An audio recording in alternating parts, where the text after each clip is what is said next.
एक बात का मैंने विचार किया। दुनिया में हर व्यक्ति से पूछा कि आप समझदार हो, तो उसने हर व्यक्ति ने यही जवाब दिया कि हाँ मैं समझदार हूँ, और लोगों से मैं आगे भी पूछता रहूँगा।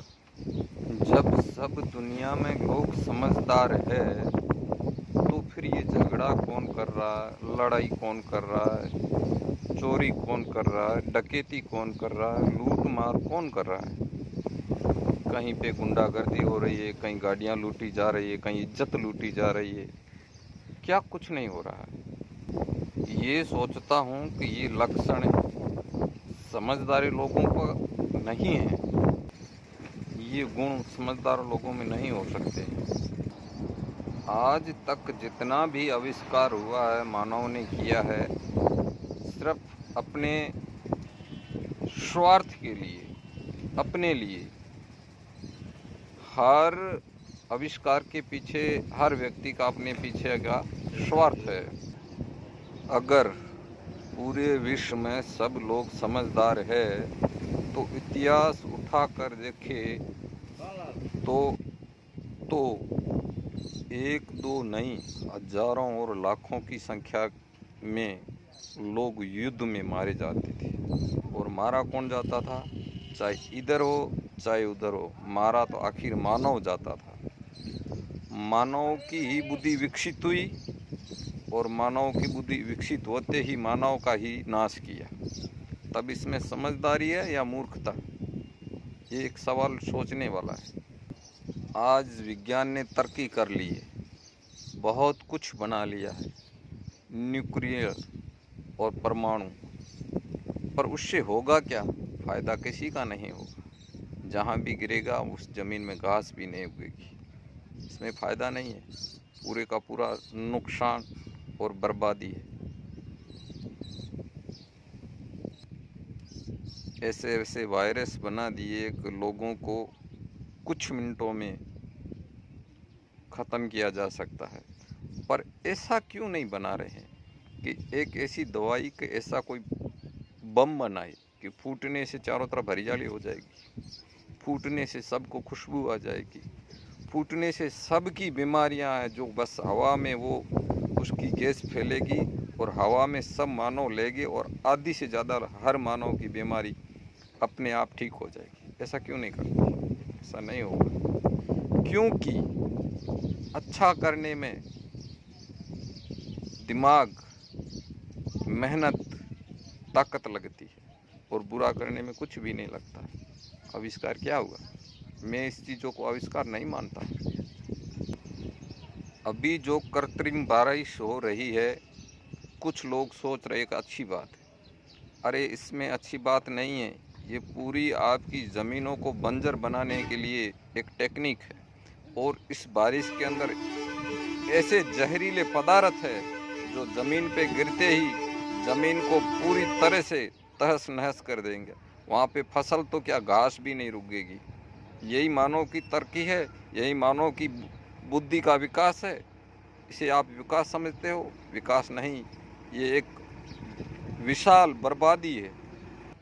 इस ब्रह्मांड के पास पूरा संतुलन है, इस ब्रह्मांड के पास पूरी खुद की गणित है, जिसको समझ पाना इंसान के लिए नामुमकिन जैसा है। लोग बेहुदा ऐसी बातें करते हैं कि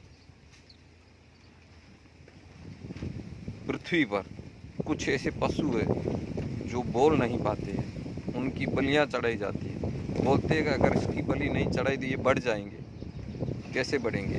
बाकी कोई भी पशु नहीं बढ़ा, सिर्फ जो काट रहे वही बढ़ रहे हैं।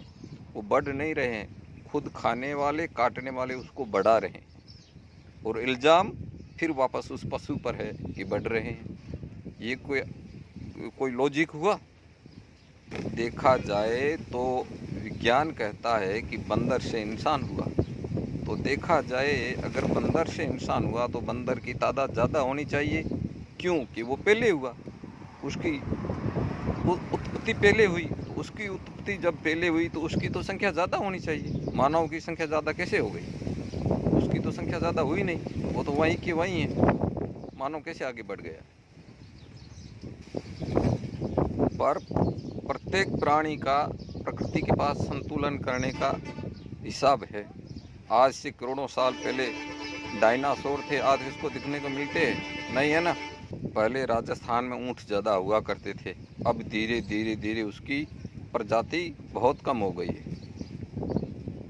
इसी प्रकार से कई पृथ्वी पर प्रजातियां लुप्त हो गई है और कई प्रजातियां नई पैदा हो गई है। तो ये प्रकृति का चलन है, चलता रहेगा। इसमें मानव को चिंता करने की ज़रूरत नहीं है कि कौन सा जीव बढ़ेगा और कौन सा कम होगा। ये प्रकृति का चलन है, चलता रहेगा और चलता रहा है। तुम मात्र 50, 60, 70 साल से ज़्यादा यहाँ नहीं टिक पाओगे। हाँ, याद रखना, खुद की चिंता करो, उसमें अच्छाई है। जो भी प्रकृति के साथ छेड़छाड़ हो रही है उसका परिणाम बुरा हो रहा है और होता रहेगा। सारी बातें सोचते हैं तब कहते हैं कि मानव की बुद्धि विकसित हुई है। कहाँ विकसित हुई? जो भी हो रहा पृथ्वी के साथ हो रहा, प्रकृति के साथ हो रहा, सब दूसर व्यवहार हो रहा है। मानव की बुद्धि का अगर विकास होता तो पूरी की पूरी पृथ्वी पर मानव चैन की ज़िंदगी जीता, अमन की ज़िंदगी जीता, खुशी की ज़िंदगी जीता। किसी को काटने की, किसी को लूटने की, किसी को ठगने की कहाँ ज़रूरत पड़ती? कोई ज़रूरत नहीं पड़ती, क्योंकि बुद्धि विकसित नहीं हुई है। अगर इंसान खुद को श्रेष्ठ मानता है तो उसके अंदर श्रेष्ठ होने के अंदर गुण भी होने चाहिए, उसके कर्म भी होने चाहिए, उसका कार्य वैसा ही होना चाहिए जैसे वो श्रेष्ठ खुद को मानता वैसे होने चाहिए। तब सोचूं कहाँ इंसान है और उसकी बुद्धि विकसित हुई है। उदाहरण दूं, मिश्री में मिश्री का जब स्वाद नहीं है तो मैं कैसे मान लूं कि ये मिश्री है? नहीं मान सकता हूं। इस ब्रह्मांड में मानव के बीच में झूठ और छलाव, कपट कम से कम 95% है। मात्र इसमें प्रकृति की सच्चाई सिर्फ 5% बची है। एक इंसान होकर इंसान ने इस पृथ्वी पर कुछ छोड़ा है? कीड़े मकोड़े, जीव जंतु, ऐसा कोई भी प्राणी नहीं है जिसे इंसान ना खाता हो। प्रत्येक प्राणी को कहीं ना कहीं अलग अलग जगह अपने हिसाब से, अपने मतलब स्वाद के अनुसार प्रत्येक जीव, प्रत्येक प्राणी को इंसान खाता है। पर ऐसा कोई भी जानवर नहीं है जो प्रत्येक चीज़ खाता हो। वो उसकी जो भी डाइट है उसके अलावा वो कुछ भी नहीं खाता। प्रकृति में किस चीज़ की कमी है? बहुत पेड़ पौधे, फूल पत्तियाँ, फल फ्रूट, किसी भी चीज़ की कोई कमी नहीं। इसके बावजूद भी न जाने कितने प्राणियों की बलि ये इंसान लेता है हर साल।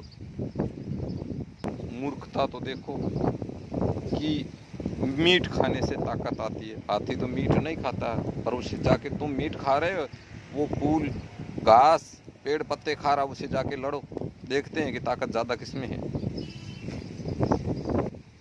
ये से जो ये आहार खाने वाले, इनकी बुद्धि है ना विकसित नहीं होती है, मंद होती है, और मंद होने से परमाणु की उत्पत्ति होती है।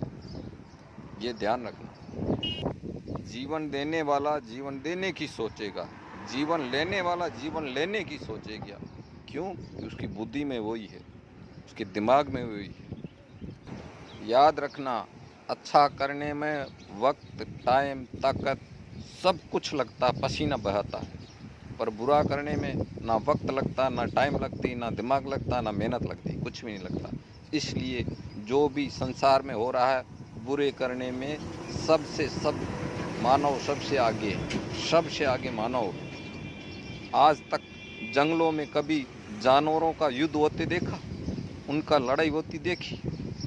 एक दो अलग बात है, पर तादाद लाखों की, हजारों की तादाद में कभी पशु पक्षी आपस में लड़ते देखे?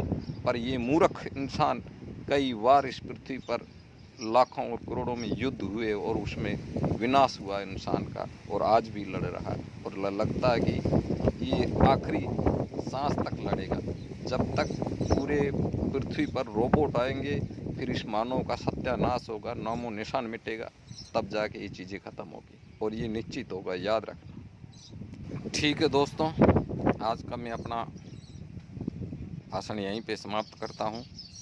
अगली वीडियो में फिर मिलूँगा, तब तक के लिए मैं आपसे इजाज़त चाहता हूँ। नमस्कार। मेरा उद्देश्य था सिर्फ जागरूक करने का, किसी को कोई ठेस पहुंचाने की मेरी सोच नहीं है। जो मेरे मन के विचार है मैं वो आपके सामने प्रकट करता हूं, और इसमें मेरे बोलने में भी कहीं कहीं रुकावट हुई है तो कृपया माफ़ करें। और मुझे कोई फ़र्क नहीं पड़ता, कोई वीडियो देखे कोई ना देखे, कोई फ़र्क नहीं पड़ता, ना कभी पड़ा था ना कभी पड़ेगा। क्यों कि मैं ओशो को फॉलो करता हूँ और ओशो का मैं चेला हूँ।